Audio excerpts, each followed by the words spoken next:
Hi everyone, welcome back to the show. Today I want to talk about why you're always tired, the fatigue that you're experiencing daily, even though you're sleeping 7 to 9 hours every night. You feel like you're crashing throughout the day and you don't know why, even if you're eating the right foods, you're having a balanced diet, you feel like your lifestyle is very healthy and balanced, but you're not actually feeling it in your body. You feel more tired than usual, then you definitely want to listen to this episode because I'm going to be giving you 3 main reasons as to why you're feeling low energy despite doing all the things. Before we get into it, I'm really excited because I've been speaking on a lot of podcasts over the past few months, and the episodes, some of them have already been released and others are coming. There's a podcast called What is TSW by Luke, and he interviews a lot of guest speakers. He talks about skin, eczema, and we recently had a really good conversation about everything related to skin health, your relationship with your skin and yourself, nutrition, emotions, root causes. We literally dived into everything. The whole episode is 1 hour and 20 minutes long. I just listened to the episode. There's so many golden nuggets in there. It'll give you a fresh new perspective, I think, when it comes to your journey, no matter where you're at. If you're early on into your healing journey, if you are someone that's more advanced, then this episode is going to be for you. I'm going to drop the episode link in the show notes below. So if you want to hear the conversation Luke and I had together on his podcast, then make sure you check it out. And then we also have someone come on our podcast, and that episode will be coming out really soon. She's going to talk all about SIBO, which is small intestine bacterial overgrowth. Super excited that I had her on. She's has a wealth of knowledge. She works with a lot of people with gastrointestinal issues and symptoms. And so stay tuned for that episode. And we have other speakers that are going to be coming onto our podcast. So I'm excited. Different topics outside of eczema, which is exactly what we've been trying to do in the past year, is to expand and talk about other conditions, because we all know that skin is related to not just the skin, right? Other parts of the body as well. So I'm excited to bring that type of conversation and other topics into the podcast. Okay, let's get into it. Oh my gosh, it's Vancouver so nice this time of the year right now. My desk and my computer faces east. I get really nice natural light in the morning and throughout the day. I absolutely love it here, which is interesting because you would never hear me say that even just a year ago. Okay, so off topic there a little bit. Let's get into the episode, why you have low energy and how it's not just related to sleep. A lot of the times we think that when we have low energy, it's because we haven't had a good night's sleep. And while that is definitely true and a fact, that if you don't have a good night's sleep and actual restful REM sleep, then you'll wake up feeling unrested, you'll wake up feeling tired. But there's so many other root causes that we want to also look into that's beyond just a lack of sleep. One of the main reasons why people experience low energy throughout the day is actually because of their adrenals being overworked. Your adrenals are the organ that sits on top of your kidneys. It's very much responsible for regulating the stress hormone cortisol. And when your cortisol levels are too high, this is when you start to experience more inflammation in the body. The most common reason why people experience adrenal fatigue is what we call it in a functional perspective, is because of chronic emotional, physical, and mental stress. Whether that's from overworking, trauma, inflammation, a health issue, right? That's also very stressful in the body. Even under eating and nutrient deficiencies is stressful on the adrenals and on your body. I actually have an episode all about the science behind adrenal fatigue. Definitely check out the episode. You can search it up on the podcast if you just type in adrenal fatigue or just type in adrenals. But when your adrenals are overworked because of chronic stress, then that is when you're going to experience low energy. A common symptom of adrenal fatigue is you have high cortisol levels at the wrong times. So what it typically looks like when you have healthy adrenals and your cortisol are more balanced is that your cortisol levels are supposed to rise the highest during the morning. Usually it's around 6 to 8 a.m. upon waking. And then by the time you go into the evening, it's supposed to go down to a lower level because it prepares your body for sleep. What that looks like and how you feel in your body is that you should wake up naturally and feeling relatively refreshed. And then you should feel alert in the morning, focused, ready to work. And by the end of the evening, this is when you start to feel sleepy and you start to wind down and prepare for sleep. When the cortisol pattern is off and there's a lot of high stress, what it might look like is that your cortisol levels are actually low in the morning when it's supposed to be high. And this is going to cause symptoms like difficulty getting out of bed. You feel extremely tired, extremely groggy. We call it tired and wired. You're tired first thing in the morning, and then in the evening when your cortisol level is supposed to be low to prepare you for bed, it's actually high when it's imbalanced. And that's when you feel wired at night. You'll have trouble sleeping. You'll feel kind of like this burst of energy more at nighttime.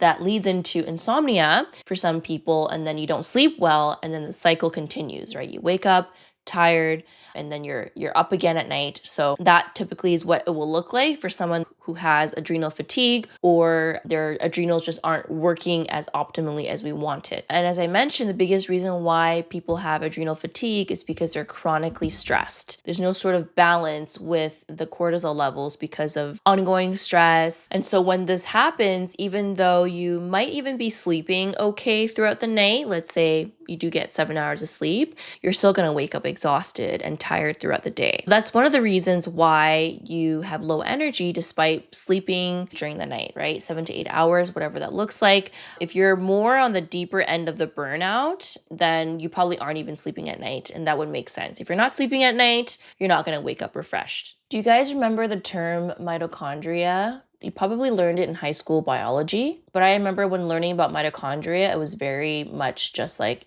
it's a structure inside your cell and it produces something called ATP, which is for your energy. But what's really interesting is that now there's been a lot of research about how mitochondrial dysfunction can cause symptoms like low energy and fatigue amongst other actual chronic conditions. They literally are the source of providing energy for your entire body, and they're in each and every single cell. Their job is to basically take all the food that you eat and the oxygen that you breathe and turn it into energy so that your body can actually use. It's like a power plant, right? If your power plant, which is your cells and the mitochondria, isn't working or functioning well, then you're going to start experiencing inflammation in the body. Mitochondrial function, just like your adrenals, is very much affected by stress. So if you have chronic unmanaged stress, then you're going to start to notice more low energy, tired no matter how much you rest, mentally foggy, brain fog, inflammation. So the fatigue that you're experiencing is actually happening at the cellular level because that is where the mitochondria is found in your cells. So that's one reason why you're noticing low energy.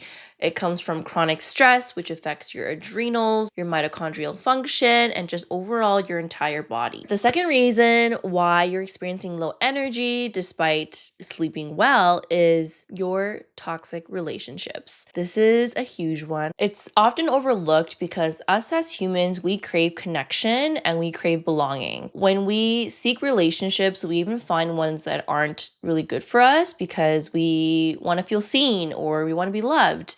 But that's why people get into this loop of these chronic toxic relationships is because of that reason, but also our past and what we're used to and past conditioning, right? When we grow up in a family or in an environment where it's always been dysfunctional and there's always been a lot of patterns in the past where the relationships weren't ever healthy, we can actually repeat those patterns because they feel familiar. We're used to it in the past, so we start to kind of attract that back into our life. And so our nervous system actually can perceive that as normal. We think these toxic relationships, it's normal because we're so used to it. I don't want to dive too deep into like toxic relationships and things like that, but I want to mention that when you're in a relationship that isn't healthy, that can actually cause a whole reaction in your body because not only are you emotionally stressed more than you probably know, but you're in this environment around people who just don't fuel you. It doesn't light you up. In fact, it probably drains your energy. The interesting thing is you probably don't even notice it. Why? Because you're focusing on all the other things that you think really matter, which is the foods that you eat, how strict your diet should be,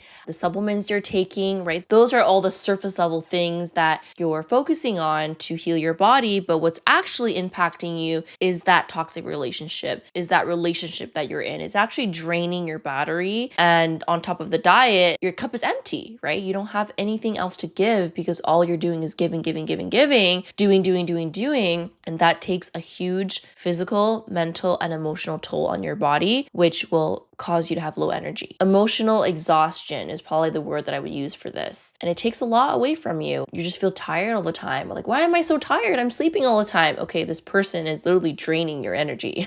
You might be thinking, oh my God, Julia, like I think this is what it is. Like, I think it's my boyfriend or it's my girlfriend or whatever. Like, it very much might be. And I want to also say it's not just about toxic relationships in general. It takes from you, right? Even if it's a good relationship, you're in a partnership, right? You're working together, you're doing things for each other. And even if it's a positive relationship, that still takes away from you, right? It still takes up energy. And so we do want to make sure that you're not giving too much at the same time, because you're already giving so much to yourself to help heal your eczema, your chronic symptoms. And so it's really about finding that balance is also important as well. The third reason why you're experiencing low energy despite sleeping well is nutrient deficiencies.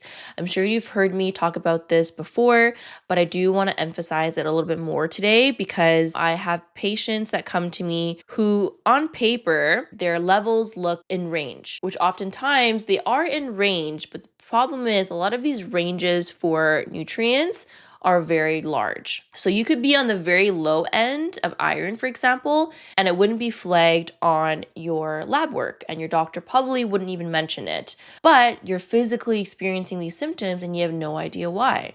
So we always approach reviewing lab work in a functional way. Numbers that we look at that we want to be optimal. For example, ferritin, which is your iron storage. In conventional medicine, if your levels are above 30, that's considered normal.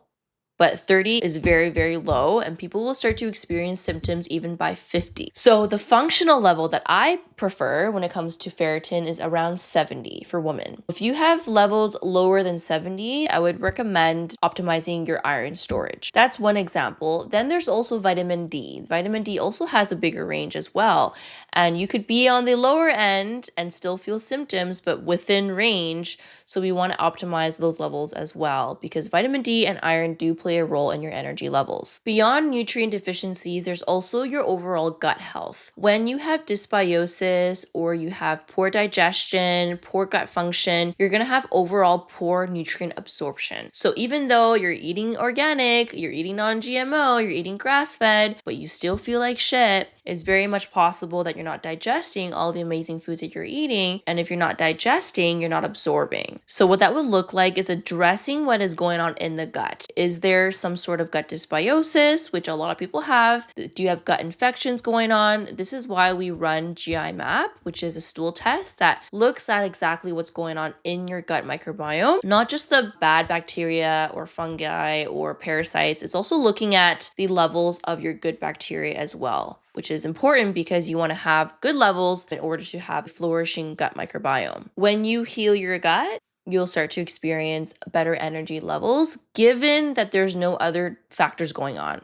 Like I mentioned, right? Nutrient deficiencies, emotional drain from relationships, burnout and stress, right? Those factors are also very important as well. But if it's just gut related, when you heal your gut, generally you should see better energy levels. If this episode brought any realizations for you, maybe you're like, wow, I actually might be holding on to a relationship that's not serving me. I hope this episode gave you some insight as to maybe patterns you've been stuck in that you may want to get out of. Know that you're not alone. People experience these things. I've experienced it. My clients share with me all the time. It happens, and it probably will take some self-reflection of your relationships, of your environment, and seeing if it's really serving you in your healing. And then also looking deeper into some of the other things, like, are you chronically stressed and you're just not aware of it? Do you need to work on supporting your adrenals and mitochondrial function? And then are there also overlooked nutrient deficiencies that you may want to review again? And if you need help with all of that, identifying the root cause of why you're not feeling so great, you're interested in running a GI map, I would love to support you in my practice. You can book a free consult in the show notes below. We can talk about where you're at, where you're feeling stuck. The goal is to see if we would be a good fit working together. And if so, then we can talk about what that would look like. Enjoy the rest of your day. If you're from Vancouver, go enjoy the sun.